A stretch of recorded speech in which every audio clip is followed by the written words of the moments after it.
In this video, we're going to be talking about a TikToker and his explanation of humility and pride. Let's give this video a listen. I saw a video recently that I just cannot get out of my mind. A teacher had given her students an assignment to inflate a balloon, write their name on it, and throw it out into the hall. And once they had all done that, she gave them 5 minutes to find their own balloon. And at the end of that chaotic 5 minutes, not a single student had located their balloon. So she had them put all the balloons back down, reset the clock, and change the instructions. This time, whosever balloon you find, take it to them. And well within the next 5 minutes, each student had their own balloon. So they went back into the class and the teacher said, "These balloons are like happiness. If you look for your own, you will never find it. But if you care about someone else's, you'll find yours too." The first example that he gives is a no-holds-bar act of self-serving and selfishness. Everyone's concerned for themselves. Everyone's out for themselves. The second example, you actually look out for someone else. You're concerned for someone else. You're serving others. You make sure that they get their balloon. We have an example of arrogance, pride, selfishness, self-seeking. Or we have the example of looking out for others, humility, thinking of others as better than yourselves. This second example really reveals to us the core of Jesus Christ. Selfless, looking out for others more than himself. And there's several passages in the Bible that speak about the selflessness of Jesus Christ. I think of Philippians chapter 2, verses 3 to 8. In Philippians 2, verses 3 to 4, Paul says, "Do nothing out of selfish ambition, but consider others better than yourselves. Look out for the interests of others." And then Paul calls these Christians to have the same mind that Jesus Christ has. And then Paul goes on to describe Jesus Christ. Jesus was in the form of God, but he did not consider equality with God a thing to be grasped. God assumed human nature. And God showed his love by giving us his Son. Next, in 2 verse 7, Jesus became a servant. He served humanity. Even though he was God, he served people. He served sinful humanity. And Jesus took on the flesh, or what we call assumed human nature. God became flesh and dwelt among us, as John chapter 1 verses 14 says. But in Philippians 2 verse 8, it says Jesus humbled himself and he went to the cross.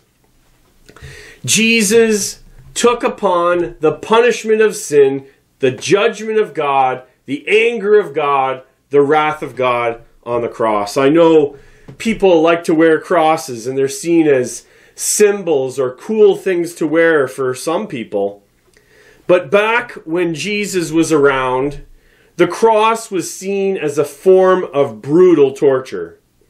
Jesus suffered not only physical torture, but he bore the anger of God for sin.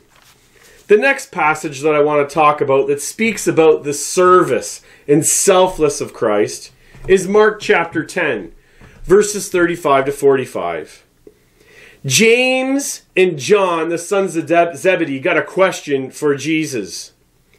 They both want to sit, one at the left hand of Jesus, the other at the right hand of Jesus. This is to be put at a place of extreme importance.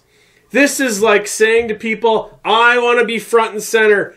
I want the attention. I want the power. I want the recognition. When the other disciples hear this in Mark 10 verse 41, they're actually mad at James and John's request to be at the left and right of Jesus. And then Jesus goes to address the heart of the matter with this request. In Mark 10, verse 42, Jesus goes on to speak about these are how things go in society. People are prideful. People think that they're better than others. People treat other people poorly. They lord it over them. People want to be on the top. But Jesus calls his servants to be humble in Mark 10, verses 43 to 44. The best one is the person who actually humbles themselves and serves. Our society says, though, no, the person on top is the best.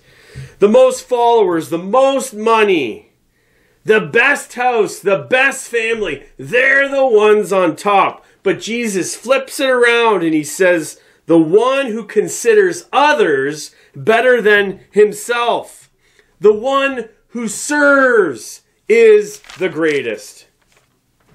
And then Jesus speaks about his service for humans. In Mark 10, verse 45, the Son of Man came not to be served, but to serve. God assumes human nature, suffers, and dies. God comes to earth, Jesus Christ, and Jesus Christ serves. Jesus Christ deserves all the service we could give him. But Jesus comes not looking for our service to him. He serves us.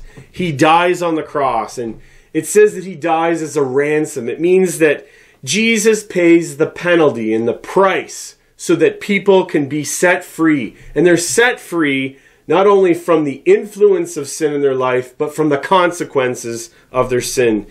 Sin deserves punishment from God who is holy. But Jesus Christ comes to deal with our greatest need.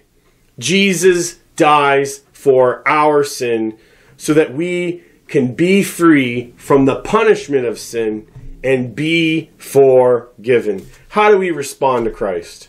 How do we respond to this good news that is freely given to us? God serves us by dealing with our greatest need, our sin condition.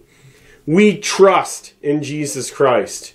We rely upon his work that he's accomplished for us. We embrace Jesus Christ, and of course, we live for him. Thanks for watching, and God bless.